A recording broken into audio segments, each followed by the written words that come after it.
Hello students, welcome to our Gyanjyoti coaching centre. আমি প্রীতি পাল, জ্ঞানজ্যোতি coaching সেন্টারে তোমাদের সকলকে জানাই স্বাগত। তো আজকে আমি তোমাদের মেজর এডুকেশন যে ফার্স্ট ইউনিটটা ফার্স্ট সেমিস্টারে যে মেজর এডুকেশন আছে, ফার্স্ট ইউনিটের মধ্যে যে বি নাম্বারে রয়েছে সেটা হচ্ছে ইন্ডিভিজুয়ালিস্টিক অ্যান্ড সোশ্যালিস্টিক এম। আজকে আমি তোমাদের সাথে ইন্ডিভিজুয়ালিস্টিক এইমস নিয়ে কথা বলবো। আলোচনা শুরু করার আগে তোমাদের একটা ছোট্ট ইনফরমেশন দিতে চাই। তোমরা যদি আমাদের জ্ঞানজ্যোতি কোচিং সেন্টারে অনলাইনে যুক্ত হতে চাও, তাহলে বাঁদিকে কর্নারে দেওয়া দুটো নাম্বারের মধ্যে যে কোনো একটা নাম্বারের সঙ্গে যোগাযোগ করতে পারো। এটা কিন্তু আমাদের জ্ঞানজ্যোতি কোচিং সেন্টারের হেল্পলাইন নাম্বার। তো দেরি না করে এখন আলোচনা তোমাদের সামনে শুরু করছি। ইন্ডিভিজুয়ালিস্টিক এম অর্থাৎ শিক্ষার ব্যক্তিতান্ত্রিক লক্ষ্য। হ্যাঁ, ব্যক্তি নিয়ে কিন্তু সমাজ, এটা আমরা জানি। ব্যক্তিতান্ত্রিক লক্ষ্যের সমর্থনে কিন্তু বিভিন্ন যুক্তি রয়েছে। সেই যুক্তিগুলো তোমাদের সঙ্গে পরপর করে আমি আলোচনা করব। তো প্রথমে বলি শিক্ষা। শিক্ষা কিন্তু আমাদের জীবনে একটা অপরিহার্য অঙ্গ হিসেবে কাজ করে। হ্যাঁ, ব্যক্তিতান্ত্রিক শিক্ষার লক্ষ্যকে যদি আমরা দুভাগে ভাগ করতে যাই, তাহলে কিন্তু আমরা বলতে পারি আপাত লক্ষ্য, দ্বিতীয়টা হচ্ছে চরম লক্ষ্য। ব্যক্তি নিয়ে কিন্তু সমাজ। ব্যক্তি হলো শিক্ষার প্রধান কেন্দ্রবিন্দু। ব্যক্তি ছাড়া কিন্তু শিক্ষা কখনোই সম্ভব হবে না, কারণ শিক্ষাটা ব্যবস্থাটা সেটা ব্যক্তির ওপরেই কিন্তু প্রয়োগ করা হয়। ব্যক্তিতান্ত্রিক লক্ষ্য অনুযায়ী ব্যক্তি জীবনে উন্নতি সাধন করাই হচ্ছে শিক্ষার প্রধান লক্ষ্য। হ্যাঁ, ব্যক্তির চাহিদা, আগ্রহ, প্রবণতা ইত্যাদির দিকে লক্ষ্য রেখে কিন্তু শিক্ষা ব্যবস্থা পরিচালনা করা হয়। দেখো, সঠিক শিক্ষা যদি আমরা পাই, তাহলে কিন্তু আমরা সমাজকে উন্নত করতে পারবো এবং সমাজকে কিন্তু এগিয়ে নিয়ে যেতে পারবো। এখানে শিক্ষার ব্যক্তিতান্ত্রিক লক্ষ্যে বলা হয়েছে, যারা শিক্ষার মতে ব্যক্তিতান্ত্রিক লক্ষ্যকে মানে বিশ্বাস করেন, হ্যাঁ, অর্থাৎ যারা এই মতবাদে বিশ্বাসী, সেই দার্শনিকগণ মনে করেন ব্যক্তির বিকাশ সাধন হচ্ছে ব্যক্তির বিকাশ সাধনই হচ্ছে শিক্ষার সর্বোচ্চ গুরুত্বপূর্ণ লক্ষ্য। অর্থাৎ ব্যক্তির বিকাশ সাধনে শিক্ষার সর্বোচ্চ কি লক্ষ্য। স্যার, পার্সোনাল হচ্ছে যে ব্যক্তিতান্ত্রিক যে লক্ষ্য রয়েছে এর গোড়া সমর্থক। হ্যাঁ, এছাড়া বিশ্ববিদ্যালয় শিক্ষা কমিশনের মতে, শিক্ষা কমিশন এই প্রসঙ্গে বলেছেন, আমরা মানুষকে শুধুমাত্র নাগরিক হওয়ার শিক্ষা দেব না, আমরা মানুষকে উপযুক্ত ব্যক্তি হয়ে ওঠারও কিন্তু শিক্ষা দেব। হ্যাঁ, তো বোঝা গেল। এরপরে হচ্ছে ব্যক্তিতান্ত্রিক লক্ষ্যের সমর্থনে যুক্তি। ব্যক্তিতান্ত্রিক লক্ষ্যের সমর্থনে কিন্তু অনেক দার্শনিকগণ অনেক রকম যুক্তি দিয়েছে। সেই যুক্তিগুলো নিয়ে আমি এখন তোমাদের সামনে আলোচনা করব। প্রথমে রয়েছে কি প্রকৃতিবাদী দর্শনের যুক্তি। প্রকৃতিবাদের প্রবক্তাকে জ্যাক্স রুশো বলেন, সমাজ একটি কলুষিত প্রতিষ্ঠান।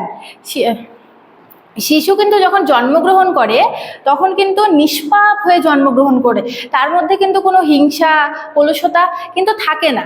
হ্যাঁ, তো সেই কারণেই শিক্ষার যখন একটা মানুষ যখন জন্মগ্রহণ করে, তখন জন্মর যে অবস্থা, তখন কিন্তু সে নির্মল এবং নিষ্কলুষ হয়ে জন্মায়। তাই শিক্ষার দ্বারা কিন্তু ব্যক্তিকে উন্নত করতে হবে। পরবর্তীকালে যখন সেই ব্যক্তি হলো সমাজে বসবাস করে, সেই শিশু যখন জন্মগ্রহণের পরে সমাজে কিন্তু তাকে মিলেমিশে থাকতে হয়। হ্যাঁ, যখন সমাজের সঙ্গে সে মেলামেশা করে, তখনই কিন্তু তার মধ্যে কলুষিত যে ব্যাপারটা থাকে সেটা কিন্তু দেখা যায়। তাই শিক্ষার দ্বারা কিন্তু সমাজ বা ব্যক্তিকে উন্নত করতে হবে, কিন্তু তা সমাজের বাইরে রেখে।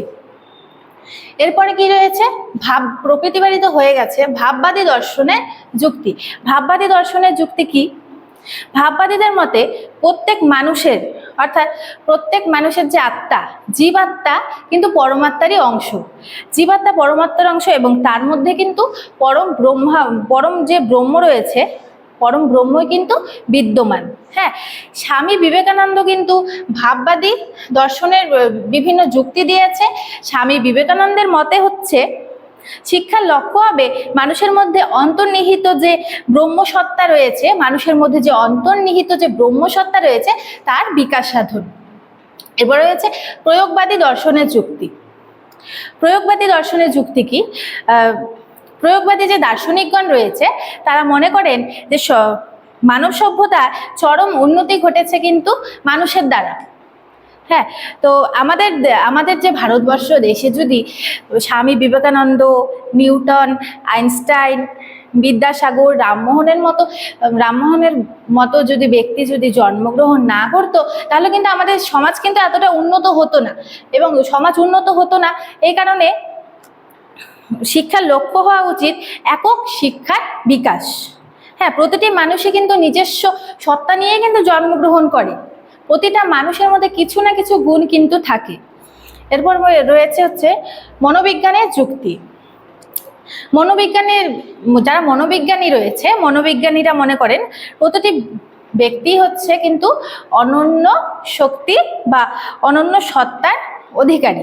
হ্যাঁ, তো সেটা প্রত্যেক মানুষই কিন্তু শারীরিক, মানসিক, প্রাক্ষবিক দিক থেকে কিন্তু আলাদা, কেউ কিন্তু একই না। তো এক্ষেত্রে বলাই যায় যে প্রত্যেকটা মানুষের বিকাশ কিন্তু অন্যরকম ভাবে হতে পারে। মনোবৈজ্ঞানিক বিভিন্ন পদ্ধতি দ্বারাও কিন্তু আমরা শিক্ষার বিভিন্ন যে বিষয় রয়েছে সেটাকে কিন্তু আমরা পরিচালনা করে থাকি।